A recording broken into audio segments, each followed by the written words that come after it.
intii badneyd way ka jawaabtay ciriiriga laakiin waxaan dareemaynaa weli inuu jiro maaragtay meela ay ku badan yihiin dadka crowdku ku badan yahay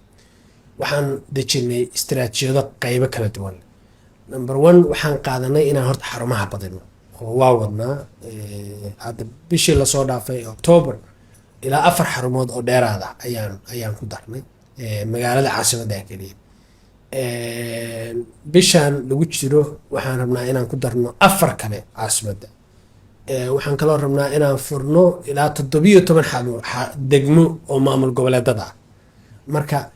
taasi waa qorshaha xarumaha inaan baahino oo aan isleenahay dadku culays waa kala yaraado isla markaana waxaan kaloo aqoonsanay inay jiraan dadka Soomaaliyeed waa dad fara badan oo maalintii shaqo taga oo aan u heli karin fursad inay diiwaan gelin ku tagaan marka si aan dadka ugu faa'iideyno waxaan bilownay night shift habeenkii in dad ay shaqeyn karaan waxaan si ku meel gaar ah u furnay 2 xarumood xarunta degmada Hodan iyo xarunta degmada Boondere ayaan si ku meel gaar ah u furnay inay habeenkii shaqeyn karaan maghrib ilaa 12 habeen inay diiwaan gelin karaan waxaan ku daraynaa bisha November inta lagu jiro 3 xarumood oo habeenkii shaqeyn karaan totalku 5 xarumood oo caasimadda ah oo habeenkii shaqeyn karaan